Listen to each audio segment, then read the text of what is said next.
디모데후서 4장 5절에서 8절 말씀 저와 한 절씩 교독하시겠습니다. 그러나 너는 모든 일에 신중하여 고난을 받으며 전도자의 일을 하며 내 직무를 다하라. 전제와 같이 내가 벌써 부어지고 나의 떠날 시간이 가까워졌도다. 나는 선한 싸움을 싸우고 나의 달려갈 길을 마치고 믿음을 지켰으니 이제후로는 나를 위하여 의의 멸관이 예비되었으므로 주 곧 의로우신 재판장이 그날에 내게 주실 것이며 내게만 아니라 주의 나타나심을 사모하는 모든 자에게도니라. 아멘. 기도하겠습니다. 주님, 이 시간 우리에게 말씀하여 주시고 우리의 마음을 붙들어 주셔서 어그러지고 주님께 자꾸만 반항하는 우리의 악한 마음들을 깨뜨려 주시고 주님 앞에 겸손하고 또 순종적인 그러한 인생으로, 그러한 영혼으로 거듭날 수 있도록 이 시간 말씀으로 우리를 빚어 주옵소서. 예수 그리스도의 이름으로 기도합니다. 아멘.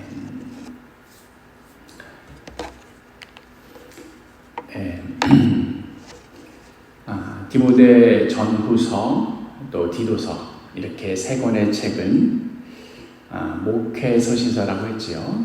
하나님께서 맡겨주신 영혼들을 어떠한 모습과 태도로 섬길 것인가, 또한 각 교회 안에서 어떠한 방법과 원칙으로 성도들을 가르치고 양육할 것인가 하는 그런 실제적인 조언이 담긴 편지입니다.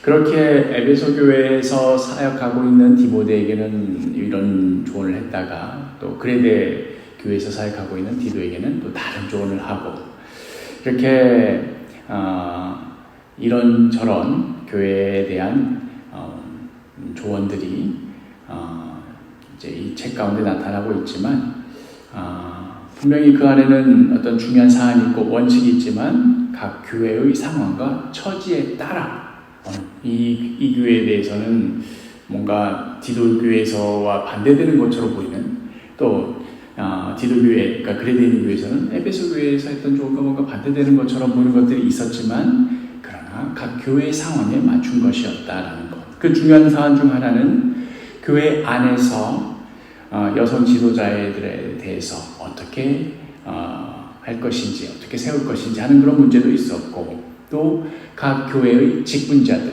감독, 장로, 집사들을 어떠한 자로 세울 것인가, 이들에게 요구되는 기준이 무엇인가 하는 것들도 나눴습니다.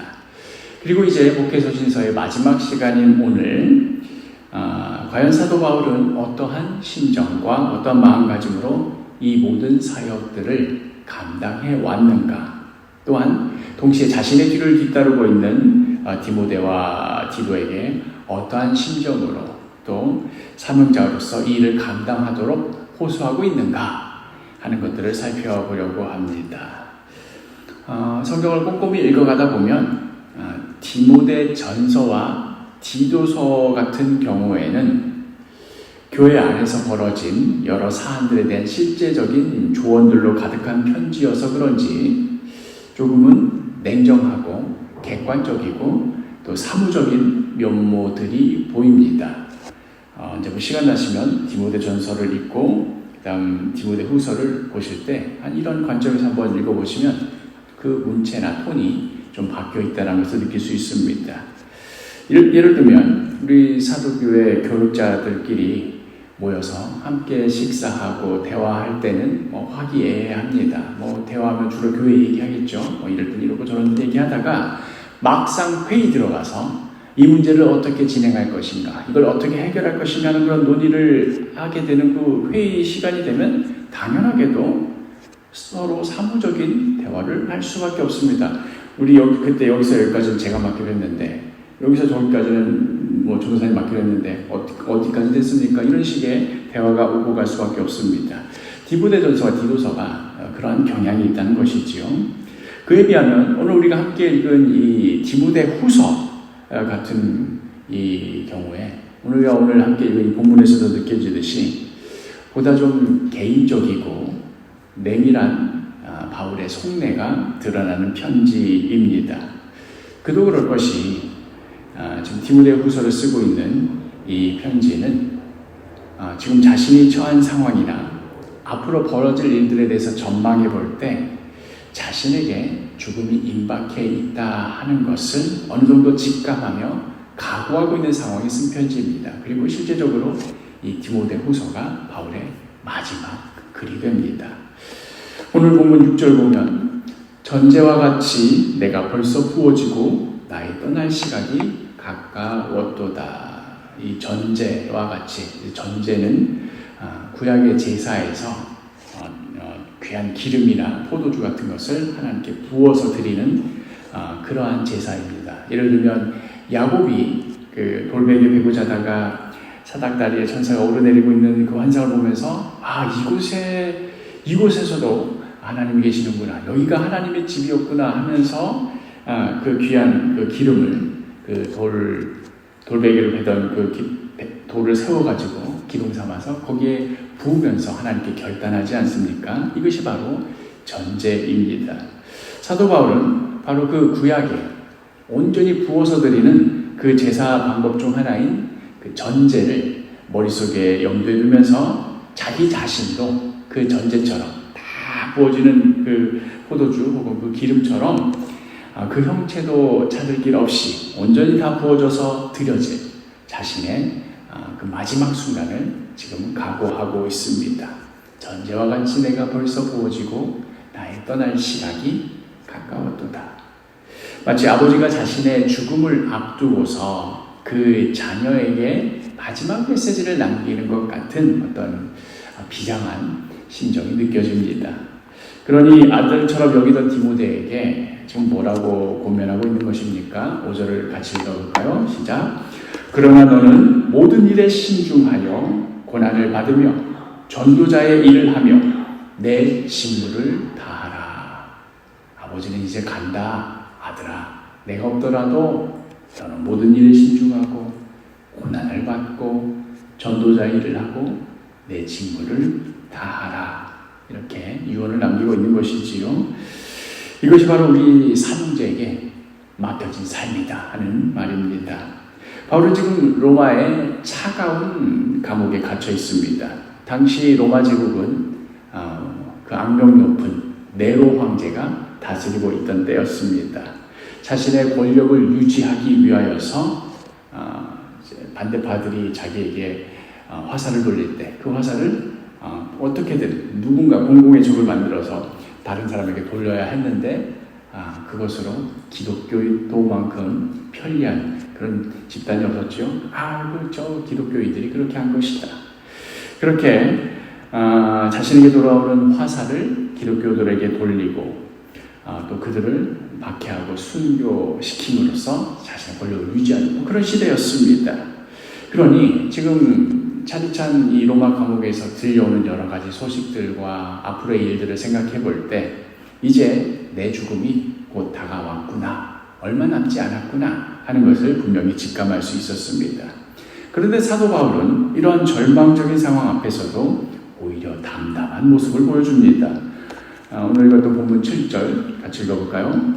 나는 선한 싸움을 싸우고 나의 달려갈 길을 마치고 믿음을 지켰으니. 나는 선한 싸움을 싸웠다. 나의 달려갈 길을 마치고 믿음을 지켰다. 마치 이 죽음을 오래도록 기다려왔다는 듯이 담담한 모습입니다.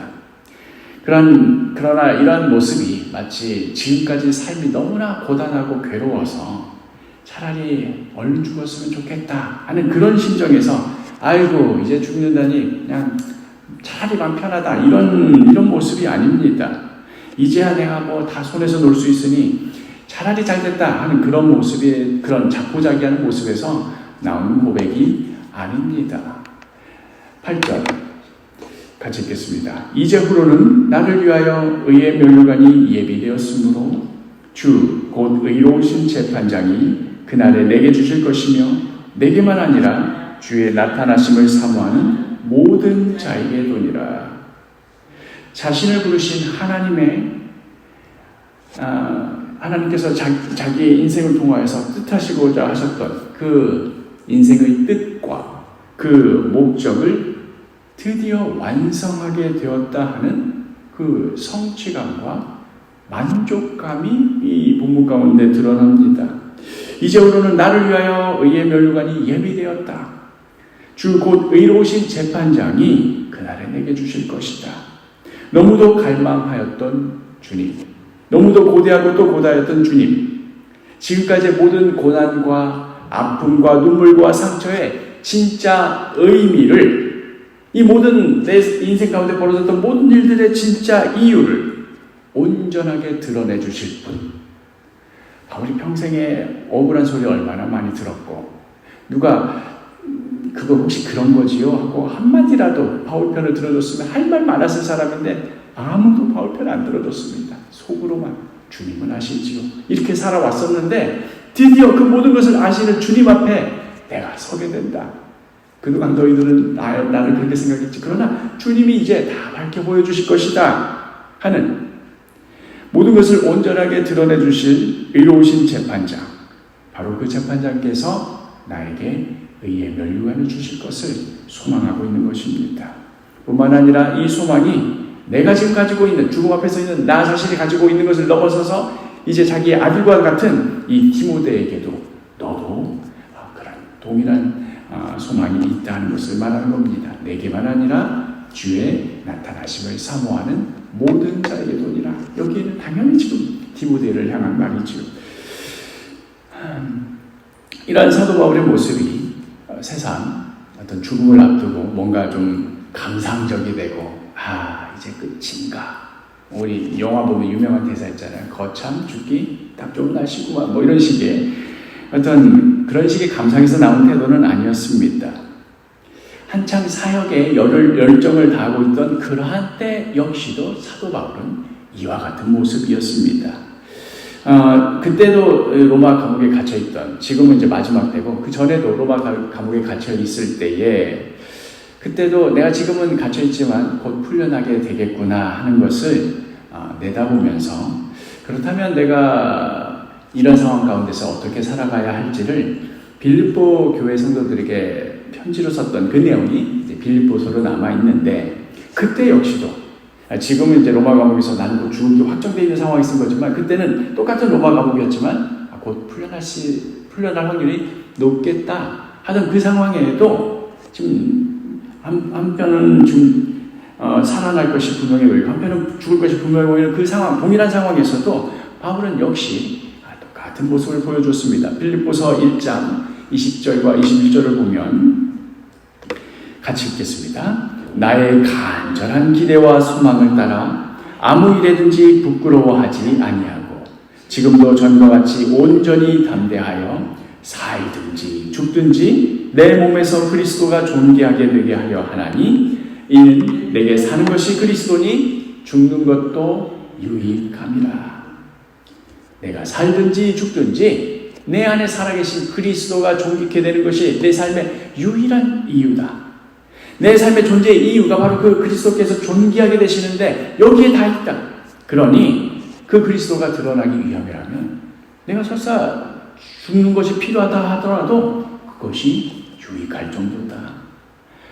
그런데 이제 이 말씀을 잘 적용해야지, 이게 똑같은 얘기인데 살짝 바꾸면 정말 위험한 말씀이 될 수 있습니다. 이거 오늘 하려는 이야기가 전혀 다른 방향의 이야기이지만, 이 말씀은 내가 죽는 것을 전제로 하는 거지, 너를 죽여서라도 그리스도가 존귀케 된다면, 이렇게 막히면 이건 진짜 무서운 살인마적인 생각이 되는 겁니다.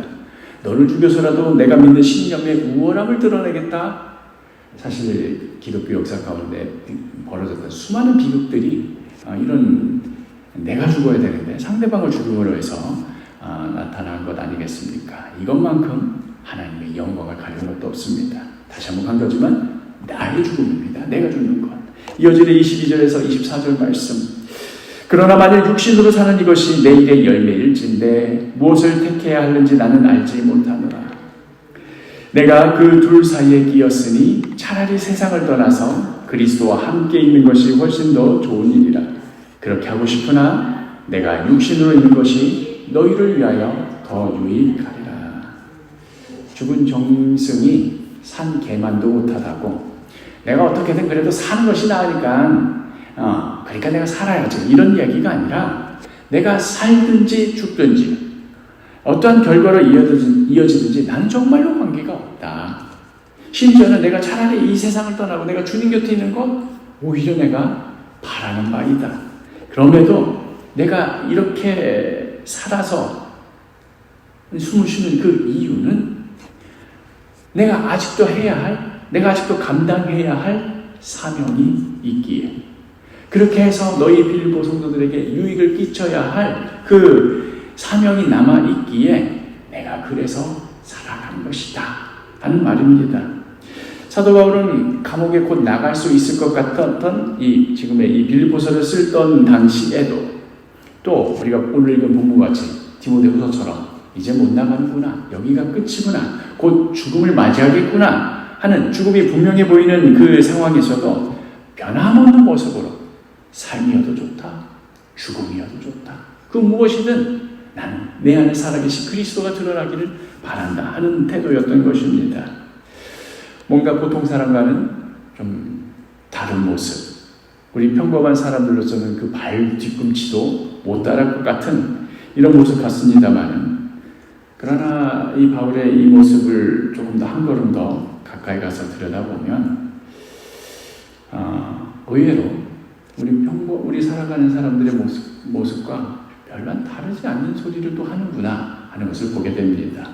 나는 살든지 죽든지 미련이 없다, 내게 사는 것은 그리스도니 내가 죽는 것도 유익하다, 이런 식이라면 마치 모든 걸 다 손에 놓아버린 모습, 심지어는 다 자포자기 하는 모습, 식사 좀 하시지요, 내가 그거 먹어서 뭐가 다 있느냐, 너나 먹어라, 이런 모습일 것 같은데, 그런데 오늘 읽은 이 본문의 바로 다음 이어지는 사도 바울의 편지를 보면 이건 또 뭔가 싶은 내용이 이어집니다.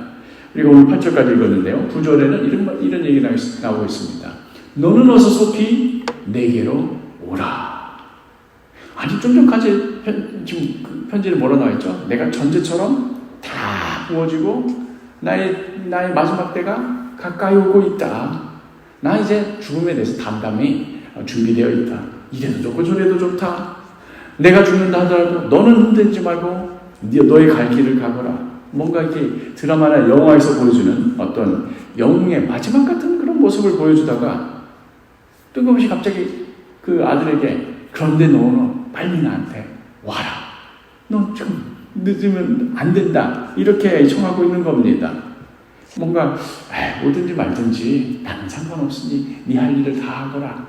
나의 죽음과 상관없이 오늘 너의 할 일을 다 하는 것이 이 아비로서의 기쁨이다. 이런 식으로 끝날 것 같은데, 아니야, 너 빨리 와.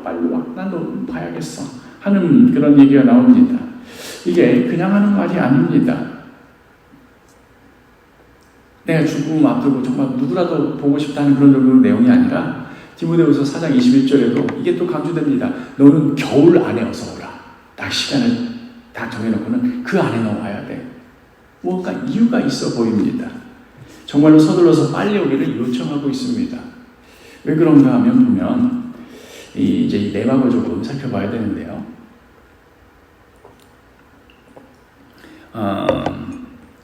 고대 역사 기록가인 유세비우스 기록에 따르면 사도 바울은 기원 후 68년 3월에, 그러니까 3월이니까 막 봄이 시작하던 그때지요. 그때 네로 황제에 의해서 사형을 당하게 되었다라고 기록되어 있습니다. 그러면 이 기록을 기준으로 본다면 바울이 지금 편지를 쓰는 때는, 그러니까 68년 3월에 죽임을 당했으니까 너는 겨울절에 어서 오라 했으니까 67년 겨울이 되기 어느 시점이었을 겁니다.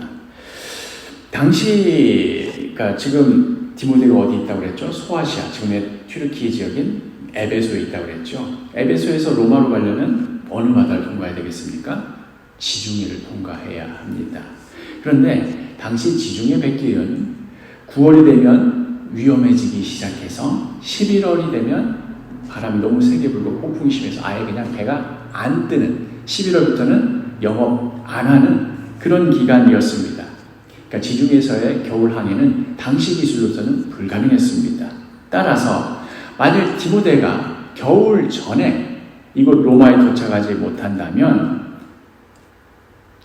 디모데는 겨울이 지나고 나서 이제 다시 3월달이 돼서 이제 백길 열렸습니다. 이제 배 타십시오 하는 그 봄철이나 되어서 로마에 도착할 수가 있었습니다. 그러니까 지금 디모데후서 이게 이제 마지막 편지인데 이 편지를 쓰면서 에베소에 우리 디모데에게 전해주시라고 누구한테 보냈을 거 아닙니까? 그런데 이 편지가 과연 언제 도착하는지는 모르지만 이게 아슬아슬하게 잘 도착해서 때가 맞으면 겨울이 되기 전에 디모데가 배편을 마련해서 로마에 올 수 있는 것이고, 만약에 중간에 무슨 일 하나라도 생기면 이게 편지가 늦어지면 뭐 이제 끝나는 거 아니겠습니까? 백길이 끊기는 거 아니겠습니까? 그렇게 되면 디모데후서라는 이 편지를 받아보고는 너는 겨울 전에 어서 오라 했는데 이미 배편이 끊겨 있을 때라면 어떻게 되는 겁니까? 가고 싶어도 못 가는 겁니다. 발만 동동 구르면서 겨울아 어서 가라 하고 봄이 되기를 기다렸다가 봄이 되면 이제 가장 첫 번째 뜨는 배를 타고 로마에 가게 되는 것이지요. 그런데 아까 얘기했던 그 유세비우스의 기록을 봐도 알 수 있듯이 그렇게 되면 바울은 3월에 봄 되자마자 죽임을 당했으니까 로마에서는 바울이 죽임을 당하고 있고 저 에베소에서는 그제서야 배를 타고 오고 있으니 아마도 연차하면 엇갈릴 수도 있는 그런 상황이 지금 사실 이 편지 가운데는 그런 상황이 숨겨져 있습니다. 그러니 바울은 지금 이 편지를 쓰면서 자신의 임박한 죽음을 직감하면서 너는 때가 되면 올 수 있다 그런 것도 말고 겨울 전에 와야 된다. 다른 말로 하면 겨울 지나면 이미 늦는다라는 얘기가 숨겨져 있는 것이지요. 그러면서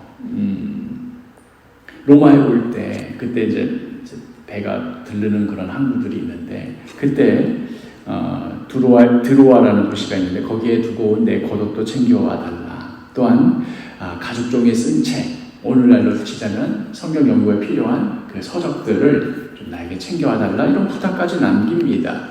디모데후서 4장 13절을 같이 한번 읽어볼까요? 시작. 내가 올 때에 내가 드로아 가보의 집에 둔 겉옷을 가지고 오고 또 책은 특별히 가죽 종이에 쓴 것을 가져오라. 이게 그냥 이 맥락을 모르고 이 배경을 모르면 아버지 된 사람이 아들한테 이것 가져와라 저것 가져와라 멀리서 뭐 사람 오라가라 하면서 심부름까지 시키네.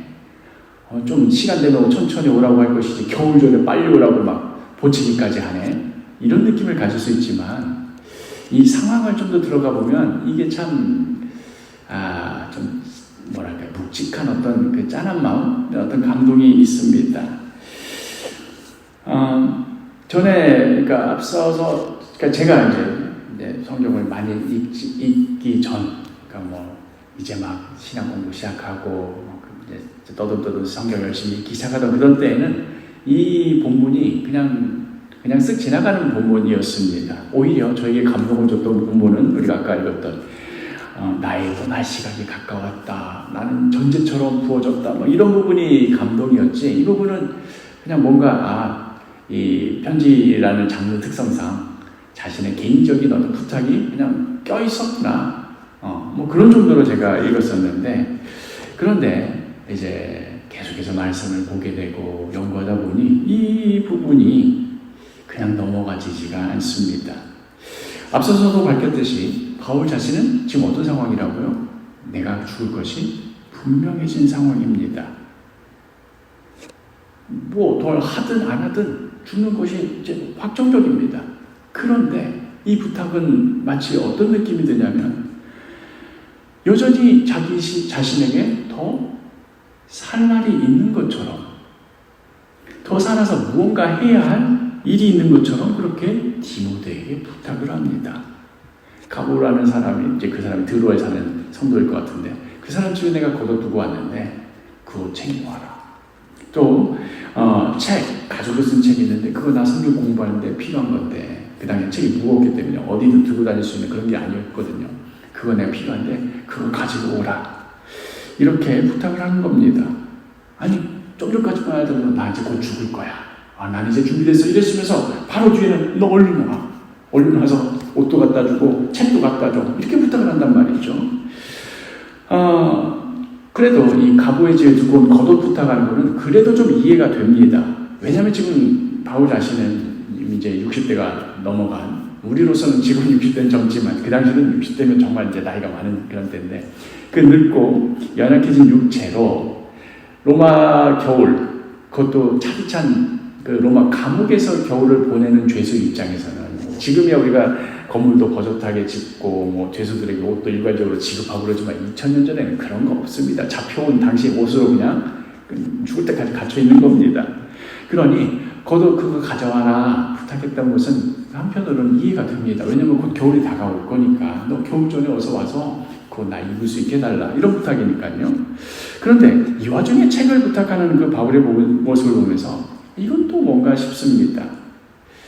저 역시도 목사로서 설교 준비를 위하여서 또 개인적인 연구를 위하여서 정말 열심히 책을 읽고 밑줄 치고 정리하고 글로 쓰고 막 이렇게 하지만, 사실은 이렇게 열심히 되는 이유는 이렇게 하면 다음 주 설교 준비할 때 도움이 되니까. 꼭 다음 주가 아니더라도 나중에 또 그 공부 부분을 설교하게 될 때 분명히 어떤 유익이 있으니까 미리미리 해두면 좋잖아요. 그런 의미에서 하는 건데, 만약에 이제 다음 주에 내가 죽는다 치면, 다음 주에 설교 없다고 치면, 할 수가 없다고 치면, 근데 제가 과연 이 말씀을 연구하기 위해서 야, 그 책이 필요한데 그것도 좀 가져와라, 이런 열심을 낼 수 있을까 하는 생각이 듭니다. 그냥 다 자포자기하고, 아유 이제 다음 주면 죽는데 뭐하러 그 남는 시간 동안 내 머리 아프게 책 한 글자 더 보겠다고 그렇게 머리 설고 앉아있나, 이러지 않을까 싶습니다. 이제 곧 죽는다는데, 이제 다 끝난다는데 책 한 페이지 더 읽어서 뭐 무엇 하겠습니까? 그런데도 사도 바울이 보여주는 이 모습은 자신의 죽음을 분명히 인식하고 있음에도 불구하고 마치 그 죽기 직전까지라도 자신에게 있는 마지막 해야 할 일이 분명히 남아있는 사람처럼 끝까지 지금껏 해왔던 일들을 마지막 순간까지도 내가 계속해서 해나가겠다 하는, 참 참 대단한 그 열정이 느껴지는 그런 모습입니다. 이제 감옥에 갇혀서 자기 이름이 오늘 아침에 불려질지 오늘 저녁에 불려질지, 그 이름 불려져서 나가는 순간 이제 처형장에서 자기 목이 떨어져 나갈 터인데, 그 호명되는 순간까지도 하나님의 말씀을 전하고 가르치는 자로서 자신이 해야 할 일을 마땅히 하겠다. 이 일을 위해서 내가 책이 필요하다면 그 책 가져와 달라고 해서 그 책 읽고 연구하겠다. 이런 모습. 내가 내일 죽음을 맞이한다 하더라도 오늘 나는 치열하게 살아가겠다는 이 모습 속에서 저는 정말 같은 선상에 제가 어떻게 놓겠습니까마는 목회자로서 그 모습에 정말 어떤 참 묵직한 감동을 느끼게 되는 것이지요. 저도 그 비스무리하게라도 흉내내보려고 참 묻던 애를 썼습니다. 지난주에 저희 친구가 이제 신학하겠다고 이제 저희 교회에 와서 이제 저희가 목회자 후보생으로 저희 교회 이름을 추천했지 않습니까? 이 친구는 정말 늦은 건데, 저는 그러니까 벌써 10년도 더 된 시간이죠. 그때 제가 시작하면서도 나 너무 늦었다는 생각이 있었고, 사실상 또 신학교 가봐도 다 저더러 형님 하지, 제가 동생이라고, 제가 형님이라고 부를 사람은 몇 안 됐습니다. 근데 나이도 제일 많으면 그래도 제일 뭔가 잘 알고 그래야 될 것 같은데, 물론 다른 시사 상식이랄지 이런 부분은 제가 공부를 더 많이 했기 때문에 아는 부분들이 있었는지 모르겠지만, 이 성경 부분에 대해서는 이게 비교가 안 되는 겁니다. 특별히 그 신학교에는 이미 학부 때도 총신대에 나와가지고 4년간 이미 신학을 충분히 공부한 그런 동기들이 많았기 때문에 이 성경 아는 지식의 수준에 있어서 저랑 너무나 차이가 나는 겁니다. 어느 정도냐면, 물론 다 그런 건 아니지만 어떤 친구 같은 경우에는 성경에 특정 단어가 있잖아요. 그렇죠? 이 단어가 어디 나오지 하면 이건 창세기, 그 다음에 민수기, 어디에 몇 장에 나와. 이게 줄줄줄 나오는 겁니다. 아니, 성경 전체를 다 외웠어? 그러면 그냥 대략적으로 모든 내용들이 다 그림처럼 자기 머릿속에 있다는 겁니다. 아니 도대체 성경을 얼마나 많이 읽었으면 저 정도가 될까? 저는 뭐 하나 떠올리려고 해도 이런 말씀이 어디 있었을 것 같은데 하고 그냥 몇 장 넘기고 찾고 막 검색하고 이래야 되는데 그 친구한테 물어보면 그거는 어디 몇 장에 있어. 그 말대로 가보면 정말 딱 떨어지는 겁니다. 야, 이런 사람이 목사 되는 것과 뭔지 몰라고 한참 읽고 헤매야 겨우 찾는 나 같은 사람이 목사 되는 것과 얼마나 차이가 나겠나 싶어서 정말 신학교 들어간 후로부터는 뒤꿈치라도 따라가자는 마음으로 열심히 성경을 읽기 시작했습니다.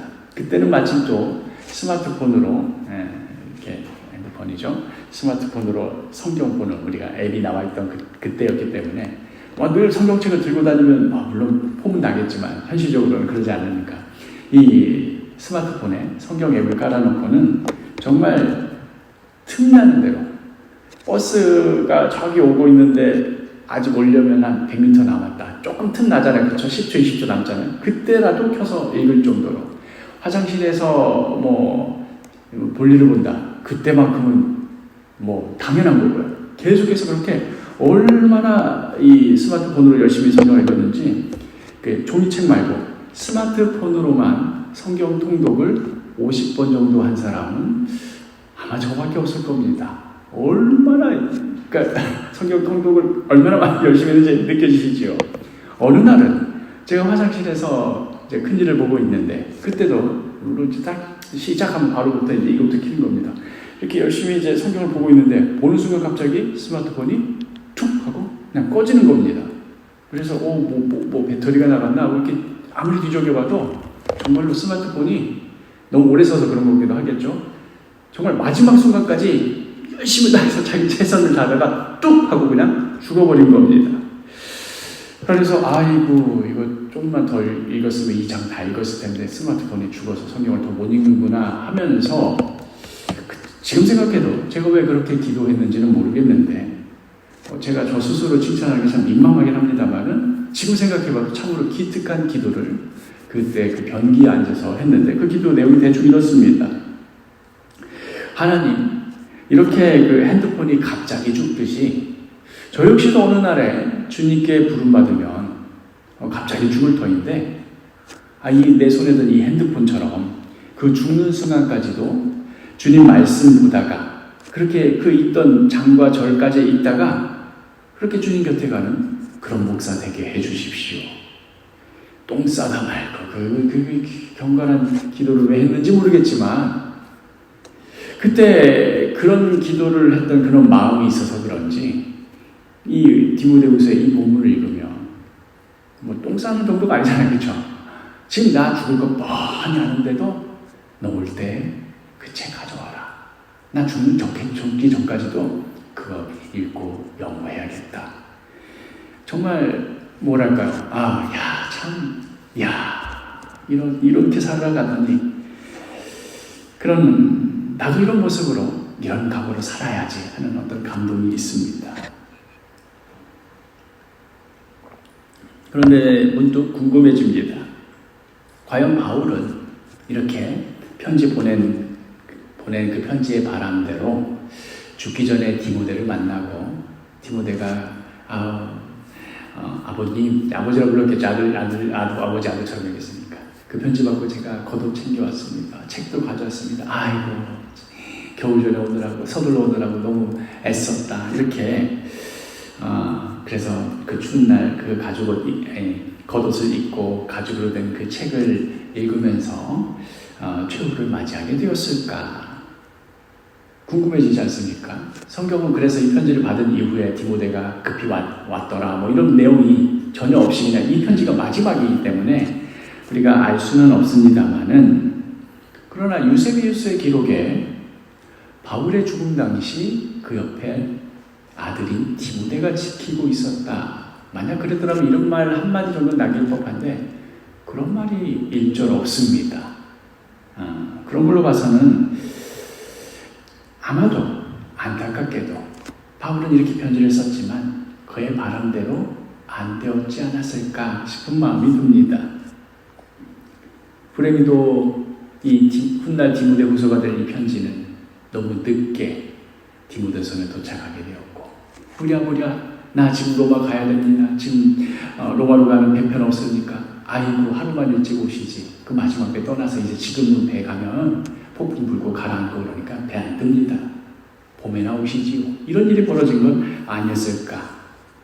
그리하여 겨우 내내 그 그 겉옷과 가죽책을 들면서 발만 동동 구르면서 배가 언제 뜨나, 혹시라도 올해는 좀 일찍 뜨나 이렇게 발발 동동 구르다가 겨우 이제 추위가 다 풀린 봄철이 되어서야 그 배를 구해서 지중해를 건너 로마 감옥을 찾았지만 정말 참 안타까운 거 있잖아요. 그렇죠? 찰나의 시간 간격을 두고 끝내 도착했을 때는 바울은 이미 순교당한 뒤고 디모데는 차디찬 그 바울이 있었다라는 그 감옥에 서서 한 손에 겉옷 들고 한 손에 그 가죽책 들고 울먹이지 않았을까 하는 생각을 해봅니다. 차디찬 감옥에서 옷 한 벌이라도 걸쳐서 입는 거, 뭐 어차피 내일 죽을 거 뻔하더라도 오늘 내가 이 책을 읽고 내가 담대하게 이 죽음 맞이하겠다 하는 것, 사형수로서 요 정도 사치라면 그래 그 정도는 해주마 할 법한 사치이었건만 그조차도 허락이 안 되는 인생. 사실 많은 순교자들이 그렇게 안타까운 죽음을 맞이하곤 했었습니다.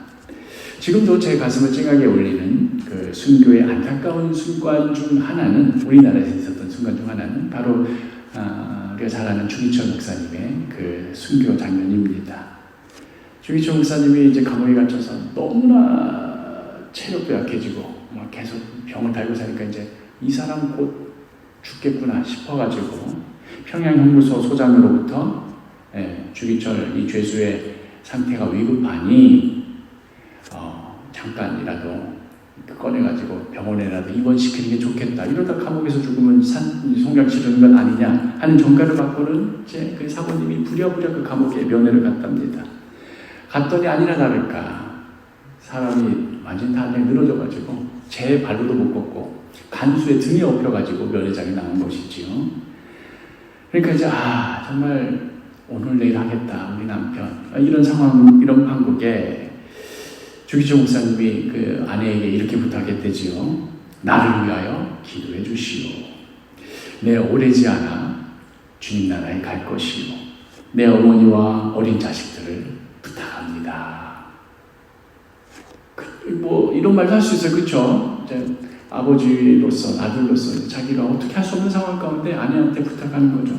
그리고 나서 또 하는 말이, 내가 하나님 나라에 가서 산정현 교회와 이제 이 당시에 주기철 목사님 산정현 교회 담임 목사였거든요. 산정현 교회와 조선교회를 위하여 기도하겠소. 내 이 죽음이 하늘의 썩은 미랄이 되어 조선교회를 구해주기를 바랄 뿐이요. 멋있긴 한데 아내 입장에서는 이제 당신도 알고 나도 알고 이제 죽을 거 뻔히 아는데 어쩜 저렇게 이렇게 공적인 얘기만 하는가.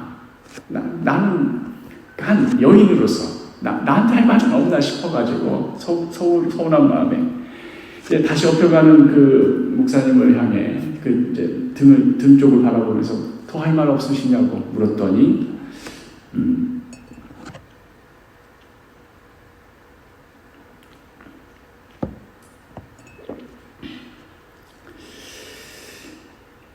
이 부분은 꼭 맨날 그래요. 그렇죠? 몇 번이나 설교했으면서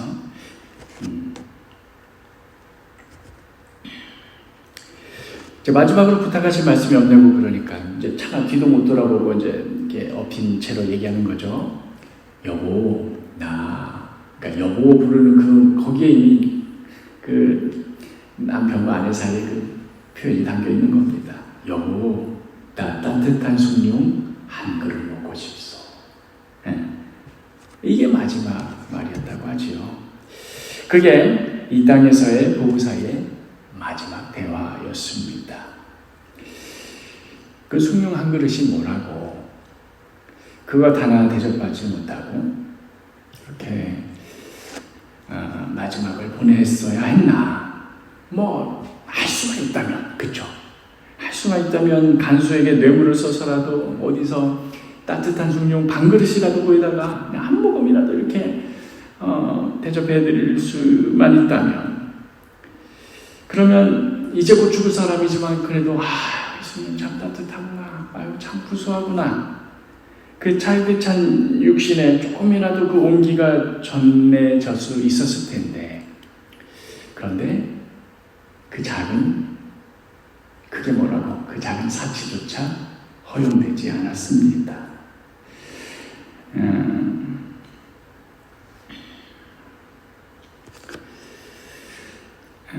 그날 밤 주기철 목사님이 이제 천국에 들어가셨을 거 아닙니까?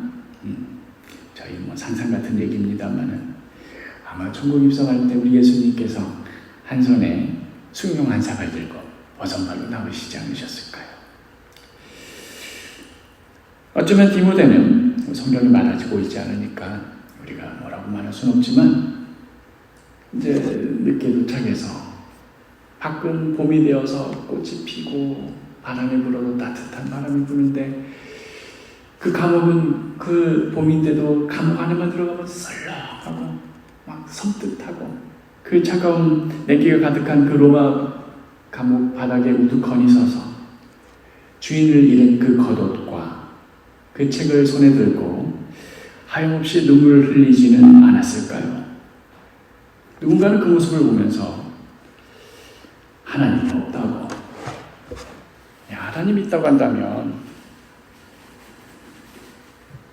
어떻게 다른 사람도 아니고 자기를 위해서 저렇게까지 죽어간 순교자들이 살려달라고도 안 말해. 그냥 숭늉 한 그릇, 그냥 그 추운 바닥에 겉옷 한 번 덮쳐 입는 것, 하나님 말씀이 연구한대잖아요. 그 책 한 구절 더 보는 것, 그런 사치도 못 해보느냐, 그렇게 말할 수 있었는지 모르겠습니다.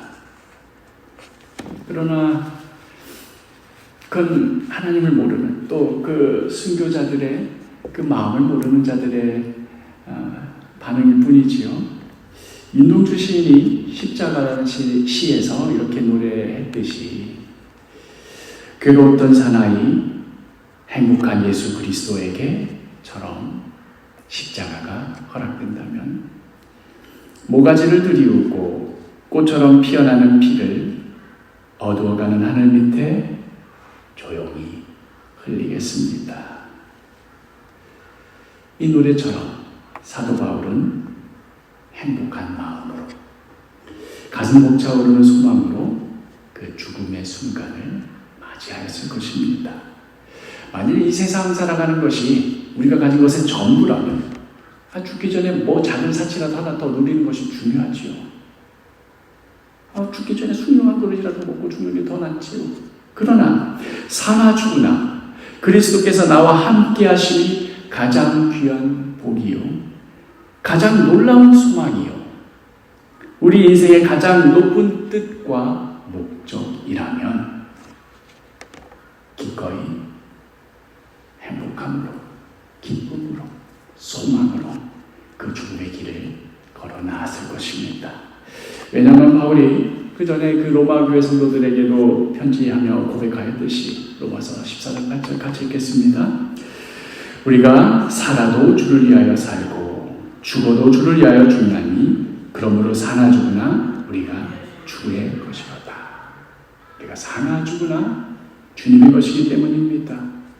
이 성경 구절 익숙하지요? 어디 나오죠? 하이델베르그 교리문답 제1본에 나오는 그 고백입니다. 그 고백처럼 사나 죽으나 우리의 유일한 위로는, 나는 사나 죽으나 나의 것이 아니고 몸과 영혼이 모두 미쁘신 나의 구주 예수 그리스도의 것이기 때문입니다.